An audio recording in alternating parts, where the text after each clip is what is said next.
Dear students, good morning to all of you. आज हमारा topic है direction of bending of light. जब refraction होता है, लाइट किस डायरेक्शन में बेंड होती है। जब ये एक मीडियम से दूसरे मीडियम में लाइट जाती है, क्या वो light away from the normal bend होगी या टुवर्ड द नॉर्मल। तो ये चीज़ें आज हम देखने वाले हैं कि लाइट जब बेंड होती है, रिफ्रैक्शन जब होता है, तो उसमें वो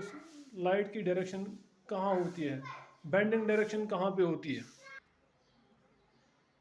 चलिए हम शुरू करते हैं। जब हम लाइट को मूव करेंगे या लाइट को पास करेंगे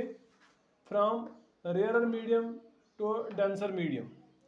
जैसे कि आप यहाँ पे देख सकते हैं, हमने ऊपर एक मीडियम लिया है रेयरर, जैसे कि हमने एयर लिया है, और आपको पता है रेयरर मीडियम में लाइट की स्पीड जो होती है वो ज़्यादा होती है, और डेंसर मीडियम हम उसे कहते हैं जहाँ पे लाइट की स्पीड जो होती है, लाइट की वेलोसिटी जो होती है वो कम होती है। तो यहाँ पे जैसे हम देखेंगे, जब हमने लाइट को पास किया है एयर से गिलास में, तो एयर जो है वो रेयरर मीडियम है और गिलास जो है वो डेंसर मीडियम है, और वहाँ पे हमने स्पीड ऑफ लाइट भी लिखी है। एयर में ज़्यादा स्पीड ऑफ लाइट है और गिलास में इसके मुकाबले में बहुत कम है। तो हम देखते हैं जब रेयरर मीडियम से लाइट डेंसर मीडियम में जा रही है, तो यहाँ पे जैसे आप देख रहे हैं इंसिडेंट लाइट रहे और ये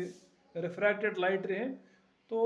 ये तो यहाँ से जानी चाहिए थी। अगर इसका रिफ्रैक्शन नहीं होता तो फिर तो ऐसे सीधे निकलती, लेकिन हमने देखा कि जो ही हमने लाइट को पास किया है एक रेयरर मीडियम से डेंसर मीडियम की ओर, लाइट जो होती है वो बेंड होती है टुवर्ड्स द नॉर्मल। तो ये सिंपल सी चीज़ हमको अभी याद रखनी पड़ेगी। When light moves from rarer medium to denser medium, the light bends towards the normal. इसका अगर हम अपोजिट देखेंगे, जब हम लाइट को पास करेंगे डेंसर मीडियम से ही रेयरर मीडियम में, सपोज यहाँ पे हमने गिलास में से ही लाइट को पास किया है, गिलास में से पहले आ रही थी, अब हमने इसको दूसरे मीडियम में डाल दिया जैसे एयर, जो इससे रेयरर है, जिसकी डेंसिटी इससे कम है, तो हम देख रहे हैं कि लाइट का क्या हो रहा है कि light bends away from the normal. So when light ray passes from denser medium to rarer medium, the light rays which is refracted ray, it bends away from the normal. तो refraction के बाद ये refracted रे जो होती है वो normal से दूर चली जाती है। तो in case first case, when light moves from rarer to denser, angle of incidence is greater than the angle of refraction. And in second case, when light moves from denser medium to rarer medium, the angle of incidence is smaller than the angle of refraction. तो अब हम देखते हैं Sinners law के हिसाब से ऐसा क्यों होता है। देखिए, जैसे जब हमने पहले केस में देखा, जब हमने लाइट को मूव किया है from rarer medium to denser medium, तो रेयरर मीडियम से हमने लाइट को डेंसर मीडियम में डाल दिया है, तो ये हमने देखा कि लाइट जो है वो टुवर्ड्स द नॉर्मल बेंड हो रही है। जैसे यहाँ पे आप देख रहे हैं कि जो रिफ्रैक्टेड लाइट रे है, it bends towards the normal, here the sine of angle of incidence it's greater and angle of refraction it is smaller. तो ऐसा क्यों होता है? क्योंकि अकॉर्डिंग टू सिनर्स लॉ, जो हमारा थर्ड लॉ ऑफ रिफ्रैक्शन भी हमने इससे पहले पढ़ाया था,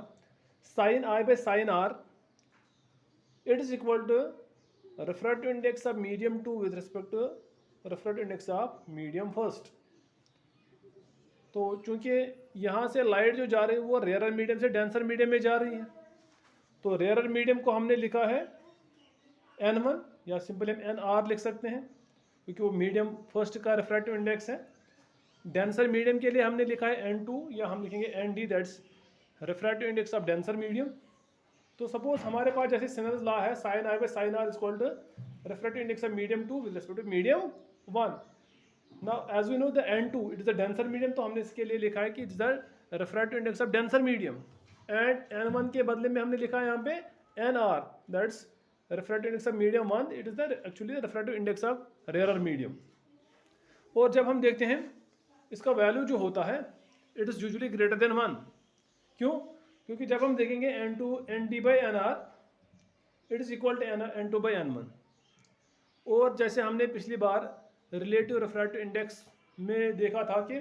n2 बाई n1 जो होता है it is equal to v1 by v2, where v1 is the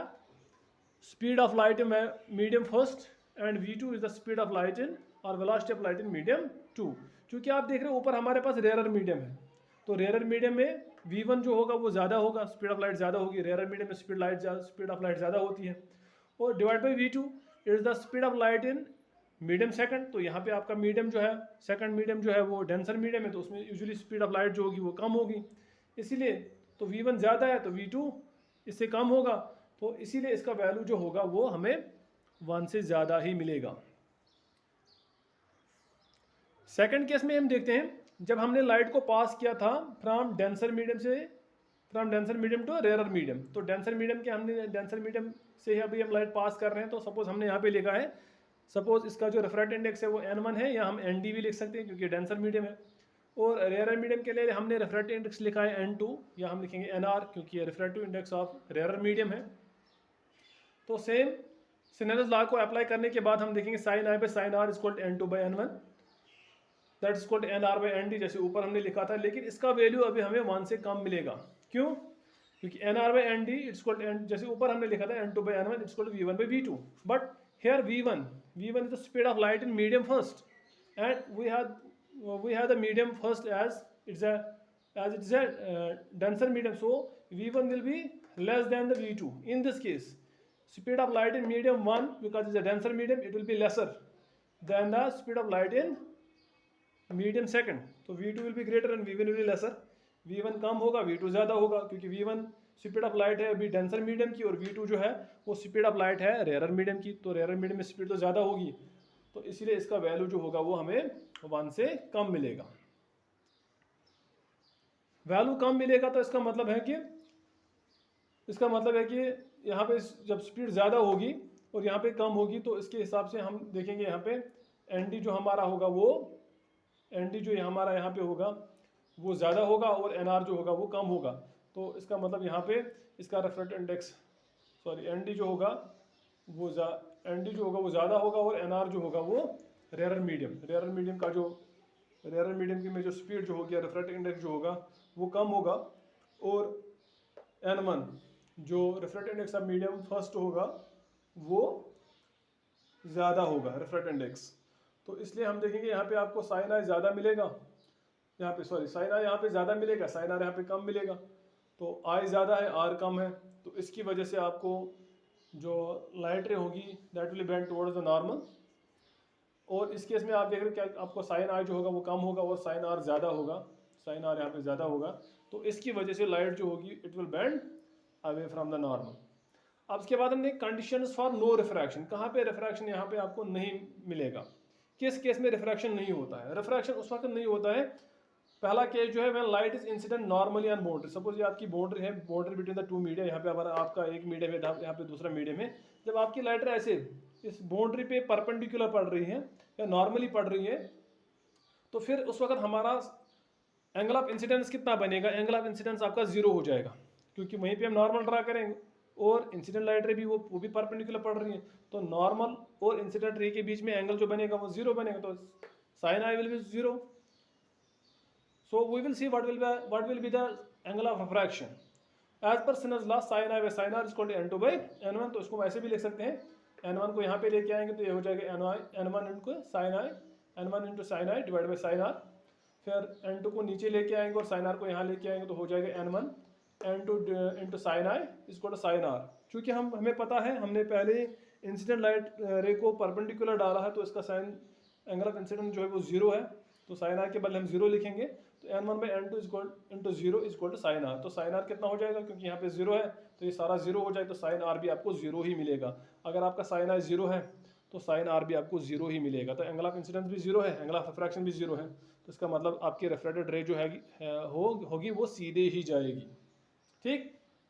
अब सेकंड हम देखेंगे और किस चीज़ में और किस वक्त हमें रिफ्रैक्शन देखने को नहीं मिलेगा, जब दोनों मीडियम की डेंसिटी, ऑप्टिकल डेंसिटी जो होगी वो एक जैसी होगी, या रिफ्रैक्टिव इंडेक्स एक जैसा होगा। व्हेन बोथ द मीडिया है सेम ऑप्टिकल डेंसिटी, और व्हेन बोथ द मीडिया है, जब ऑप्टिकल डेंसिटी एक जैसी होगी तो इनका रिफ्रैक्टिव इंडेक्स भी एक जैसा ही होगा, तो N1 will be equal to N2 if both the media are alike, अगर ये दोनों एक जैसे हैं तो as per Snell's law sine I by sine R is equal to N2 by N1, चूँकि हमने पहले ही कहा कि दोनों का रिफ्रैक्टिव इंडेक्स एक जैसा है, क्योंकि दोनों एक ही जैसे मीडिया है, सेम मीडिया है, तो sine I by sine R equal to N2 by N1, तो ये दोनों एक जैसे हैं, तो इसको हम ये चूँकि एक जैसे हैं तो इसका जो रिजल्ट हमें मिलेगा that will be equal to 1।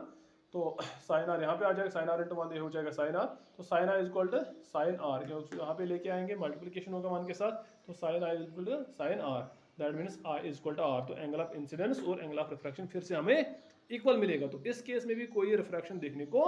नहीं मिलेगा। तो सिंपल सी चीज़ें हमें भी याद रखनी है कि जब लाइट रे होगी जो रेयर मीडियम से डेंसर मीडियम में जाएगी तो light ray will bend towards the normal. If it is moving from denser medium to rarer medium, then it will bend away from the normal. And in case the incident light ray is perpendicular on the boundary, then no refraction will occur. And if both the media in which the light is passing through, if both the media have same optical density or both are having same refractive index, then there will be no refraction seen. So it was all for today. See you in the next video. Till then, goodbye.